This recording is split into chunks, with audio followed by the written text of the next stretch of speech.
come on, join me up here, please. Yes.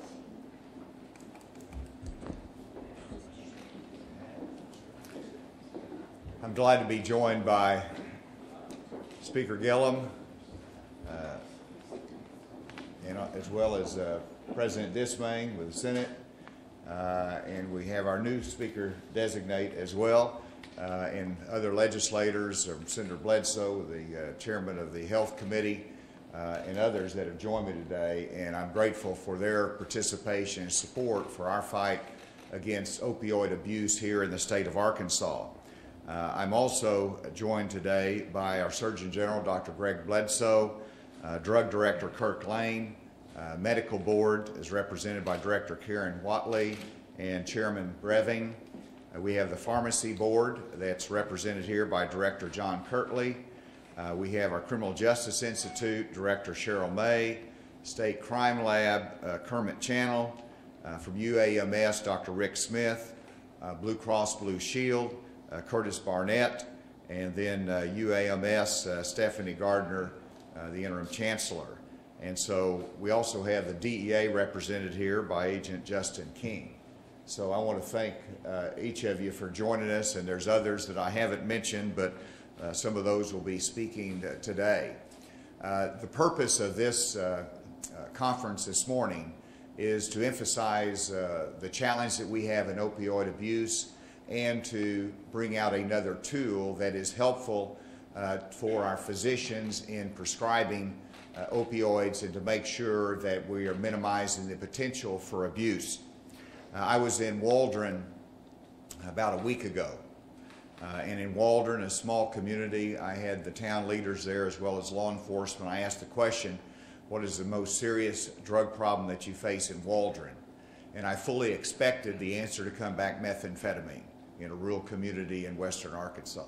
But the answer came back prescription drug abuse, opioid abuse. And that surprised me. We talked about it further, and they talked about the children left home after school. They'll go to neighbors' houses. They look for prescription drugs that are in the medicine cabinets, and they're abused, they're sold in the street. It creates a danger for our children. And so that's why we are focused here in the state of Arkansas. The strategy and action plans that we have are very significant, and in some ways and in areas are groundbreaking, and I'm very proud of what the team has done and wanted to be able to illustrate today that there's so many different agencies of state government as well as the private sector and the medical community that is supporting our efforts in education, in treatment, and in preventing opioid drug abuse.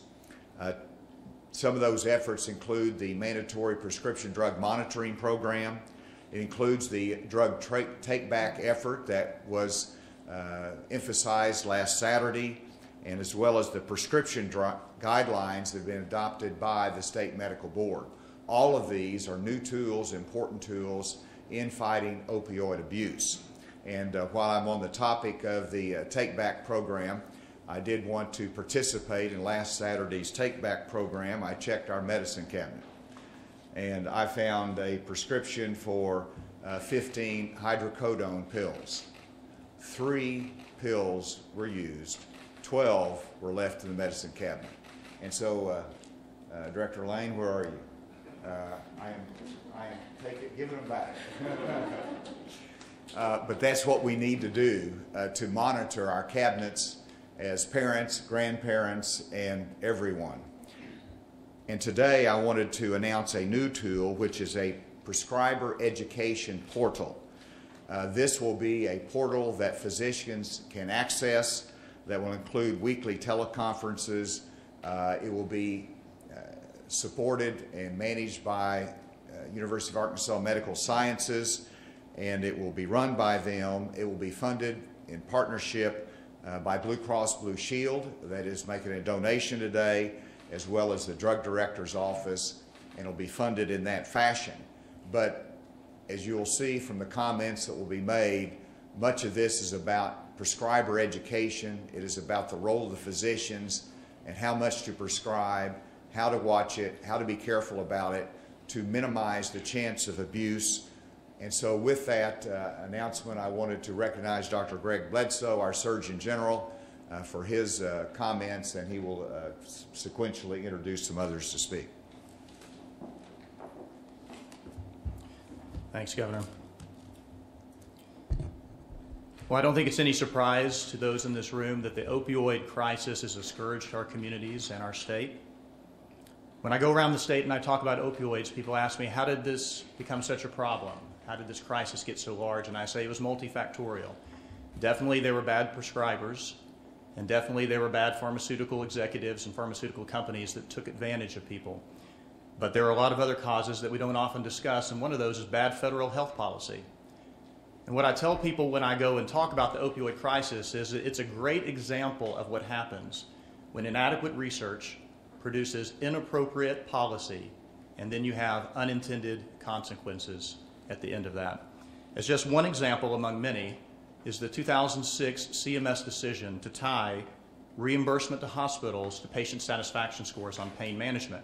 This decision by CMS was based on some faulty guidelines earlier published in 2001 by JACO on pain assessment and management, a document that contains a lot of faulty statements, including the statement that opioids are not very addictive, something that we know is blatantly false at this point.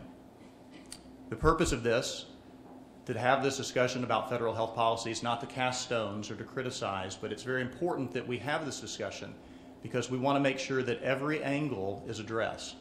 And every possibility for turning this back is also looked at. Because it goes without saying that this can never happen again.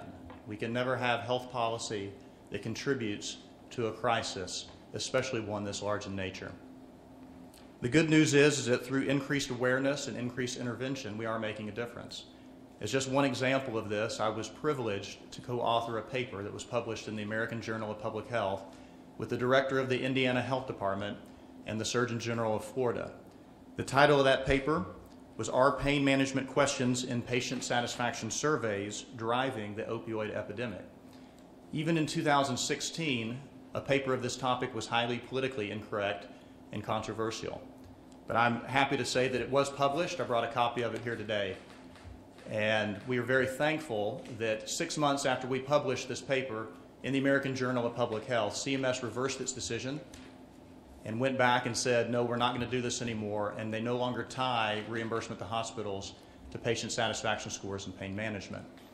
What I didn't realize at the time that that decision was made was that the article actually helped in that discussion. I found that out just a few weeks ago when U.S. Surgeon General Jerome Adams visited our state, and we had a conversation about it, and he was very excited about the fact that this article actually contributed to the discussion. And it was just very encouraging to me because U.S. Surgeon General Jerome Adams was the former director of the Indiana Health Department who co-authored the paper with me. So that was not only very encouraging to see him, but also to get the feedback that our policy discussions can have an impact on the federal policy direction. So in sum, the opioid crisis is real. It's extremely severe. It's causing lots of problems and heartaches in our communities around the state, but we're addressing this through a multitude of ways of looking at this problem. And with that, I would just say thanks to all the healthcare workers and others in law enforcement who are working to make this better for the state of Arkansas. Now I'd like to introduce Dr. Gardner from UAMS. Good morning, and thank you, Dr. Bledsoe. As the state's health sciences university, UAMS is in a unique position to improve the health and health care of Arkansas. Our university is home to some of the brightest and best minds who dedicate their lives to educating tomorrow's healthcare professionals, fighting disease, and conducting research in many areas, including the area of opioid addiction. A great example of this is Dr. Rick Smith, former Dean of the College of Medicine and currently UAMS Professor of Psychiatry, Medicine, and Public Health, who will speak to us in a few minutes. Rick has dedicated his life and his work to helping people overcome mental health issues through his practice and the UAMS Psychiatric Research Institute, which he founded and formally directed. But even with all the brilliant minds, expertise, and resources unique to UAMS in Arkansas, We could not do that work without the support and partnership of many people and entities like the Governor, the Office of State Drug Director Kirk Lane, the Medical Society, the Surgeon General, the Health Department, the Department of Human Services, and many others who are in this room. Partnerships are critical if we're truly to make a difference. As Dr. Bledsoe mentioned, we had United States Surgeon General Dr. Jerome Adams on our campus a few days ago, and he pointed out that we can truly only have better health if we have better partnerships. He's right. None of us can do this alone, and we can't do it as well as we can working together. A long-term key partner for UAMS over the years has been Arkansas Blue Cross and Blue Shield. In a few minutes, Rick will talk with you about our new UAMS program, AR Impact, which will offer new tools for physicians for use in reducing drug dependence in their patients and in finding alternative therapies. This program would not have been possible without funding from Mr. Lane's office and also from Blue Cross. We are extremely grateful to them, and now it is my great honor to introduce Curtis Barnett, CEO and President of Arkansas Blue Cross and Blue Shield.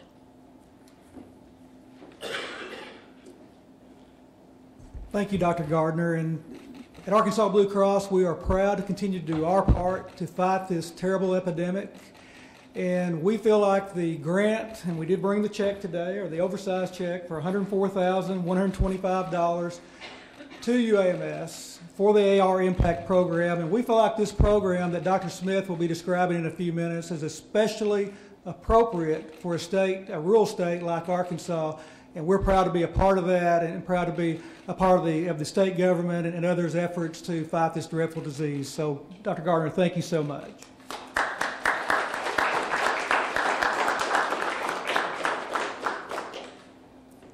Thank you, Curtis. Again, we're so grateful for your support, and we look forward to many more years working together. Now it is my pleasure to introduce Dr. Rick Smith, UAMS Professor of Psychiatry, Medicine, and Public Health. Rick has been a faculty member of UAMS for more than 32 years, serving in a variety of leadership roles. He is the founding director of the UAMS Psychiatric Research Institute. Long active in research, he has developed several highly regarded programs, including the Division of Health Services Research, which is dedicated to mental health and substance abuse. Please join me in welcoming Dr. Rick Smith.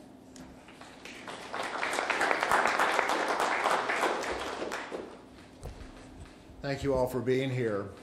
My name is Rick Smith, as Dr. Garner said, and I'm a physician at UAMS, and I'm also the medical director of the new Drug Misuse and Injury Prevention Branch of the Arkansas Department of Health.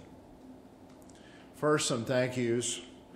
Thank you to Governor Hutchinson for your assertive and knowledgeable leadership on the opioid crisis in Arkansas. Thank you to Blue Cross Blue Shield, not only for the funds to launch this new endeavor, but also for your dedicated leadership over the past several years to help our state deal with the vexing problem of opioid use. I'm especially grateful for the ideas and leadership of Mr. Curtis Barnett, who is here today, and Dr. Vic Snyder at Blue Cross Blue Shield, who have been especially helpful in this undertaking. I'm grateful to our two sponsors, to the University of Arkansas for Medical Sciences and to the Arkansas Department of Health, as well as their respective leaders, Dr. Stephanie Garner and Dr. Nate Smith, without whose leadership this new development would not be taking place. Both institutions are aggressively seeking to provide solutions, UAMS through patient education, research, and clinical care, and the Arkansas Department of Health through such innovative programs as the public media campaign, Dose of Reality, aimed at young people 12 to 25 years of age, that you'll soon begin to hear about this program in the near future.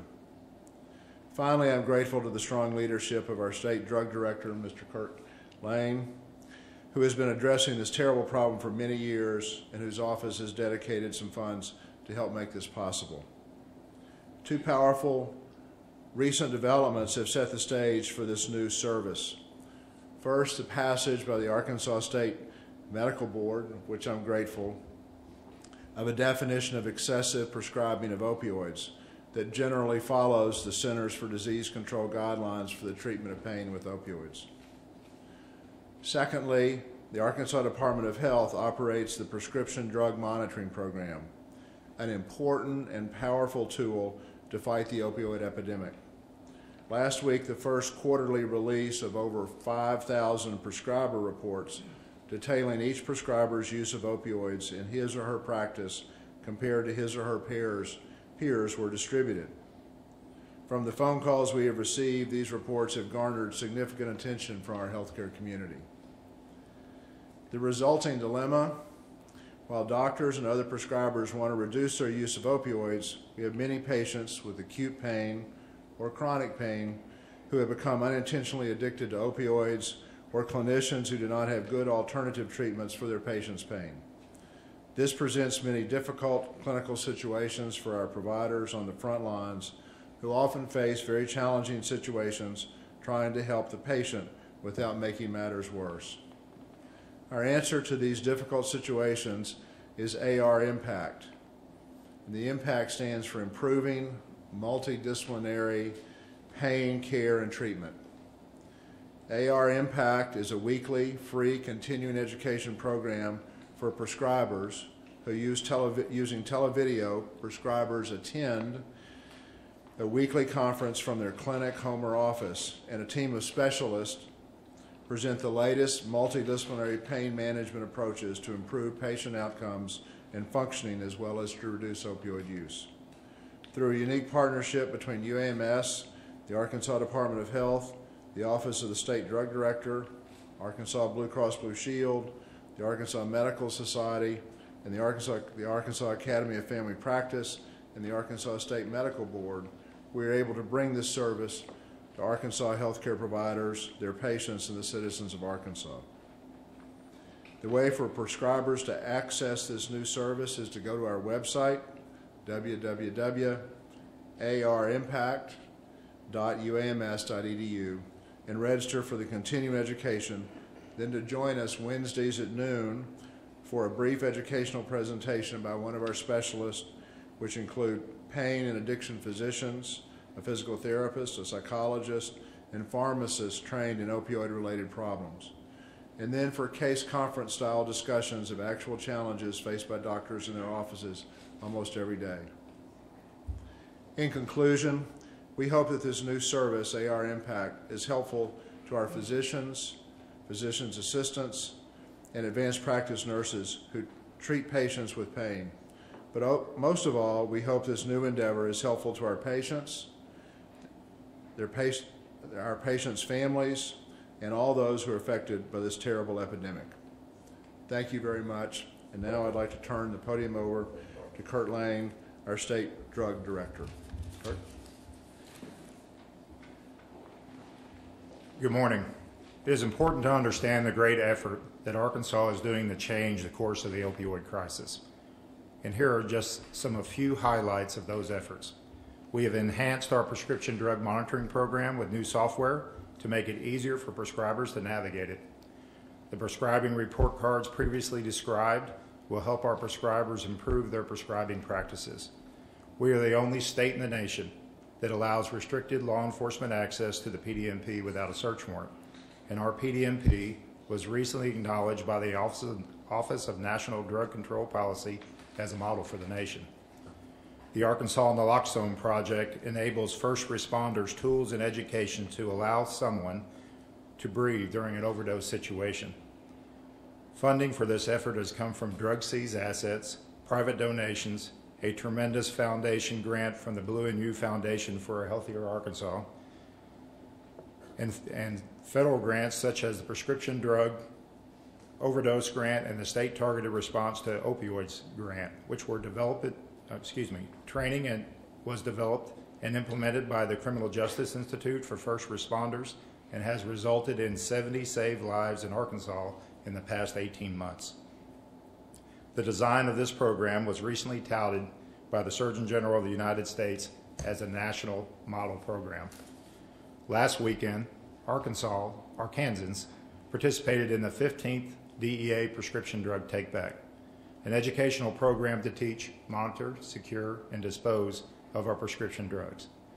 Arkansas registered 140 law enforcement agency sites as well as 200 24-hour take-back boxes. Although total collections of prescription drugs are not tallied as of yet, we expect great results.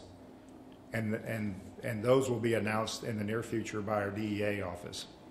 Our DEA office, National Guard, state and local law enforcement, along with community groups like Rotary, developed a large working group of stakeholders that partner with media representatives to educate citizens in this valued prevention program. Working together, we developed a new warning label, as you can see on the big bottle there, exclusive to Arkansas, that serves as a reminder to the AR Takeback website that provides resources to every household. Currently, Arkansas has collected and safely destroyed over 131 tons of unwanted, unused, expired prescription medications. We are ranked third in the nation for the most pounds of drugs collected and destroyed per capita. Working together, we hope to improve this ranking. You know, there's a whole series of programs that Arkansas is doing, probably too long to mention in this short program, but one in particular is a new data program called the Medico Legal Death Investigator Log Program, implemented in coordination with our state crime lab, coroners, and the Department of Health, that will give us real-time tracking of our opioid death issues. Again, these are just a snapshot of these programs that we are up and running at this time. There will be more to come as we endeavor to change the course of the opioid crisis in Arkansas. And as you can see, collaboration is the key to our success. We must be willing to change, willing to have a long-lasting, all-in approach to solving these issues. Most importantly, the guidance, leadership, and support of our governor, Asa Hutchinson, will allow us to succeed and save lives. Thank you, Governor. Thank you, Kirk, and I want to thank all of the legislators and the participants here today to put this point of emphasis on our challenge that we face as a state and a nation, and the tools that we have, including the new tool that's been announced today. With that, we'd be happy to take any questions. Do we know what the current rate of opioid prescriptions per person in the state of Arkansas right now? We do. Kirk, you want to? I think the 2016 total was 114.6 for every 100. I think the 17 total unofficially is about 108. Do you know where that ranks? You know, with other states, I know we were pretty high on the ranking. In 2016, we were ranked number 2. We don't have a ranking for 17 yet. So we improved. We have improved. We hope. Is this program, is this just a, the timeline, is this a limited one-time thing, or is this going to be an ongoing program? It's ongoing, but Dr. Smith? We certainly hope it's an ongoing program. We have an initial indication from Blue Cross Blue Shield that there may be another opportunity to renew this, which would be great, and we hope that the Office of the Drug Director will look favorably on the program as well, and we'll figure out how to do it. If it works, we're going to keep doing it. We will keep it in place as long as the need is there. Is there a carrot or a stick to get doctors to watch this? Well, the State Medical Board is a pretty good stick, and whenever you see them setting guidelines for the doctors and the pain management professionals, then that's a good start.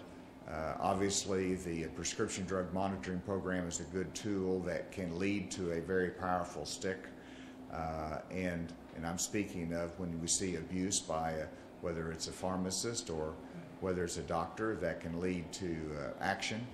And so I think there are some powerful tools there, but the carrot is what everyone, the physician, no one wants better treatment for the patient than the physician. They want to make sure that they do the right thing in their prescriptions, and so that's inherent within themselves to want to do the right thing for the patients. So it runs at noon. Will it be available afterwards? Yes, it will be available afterwards. We're going to archive these so people can come in at any time, but we tried to pick it at lunchtime so that people could actively participate while they're eating their sandwich at their desk. The other carrot is not only better patient care, but it's free continuing medical education, and all of us need medical education every year to keep our license. So how many hours does it count? It counts 1 hour per hour, so they get 1 hour of credit. I don't know how many we need. How many? 20? We need 20 a year, so you can get your whole year's worth of education in half a year.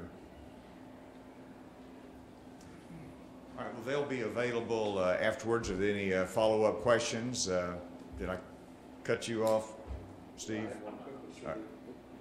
The counties where it is the absolute highest, in the highest category for 100,000, have the professionals reached any conclusions about why those particular, do those counties have anything in common?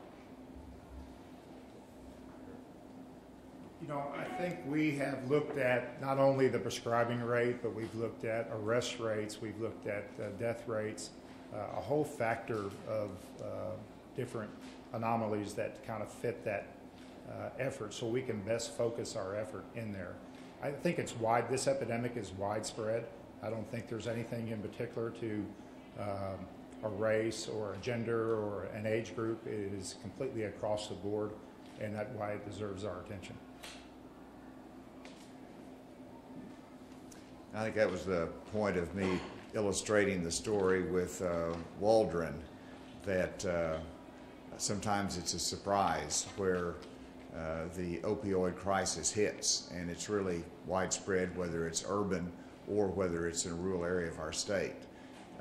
There is the commonality of overprescribing or abuse by prescribers, and access. I mean, if you see an abundance of access of prescription drugs, then that in and of itself leads to addiction and abuse. All right, thank you all. Great.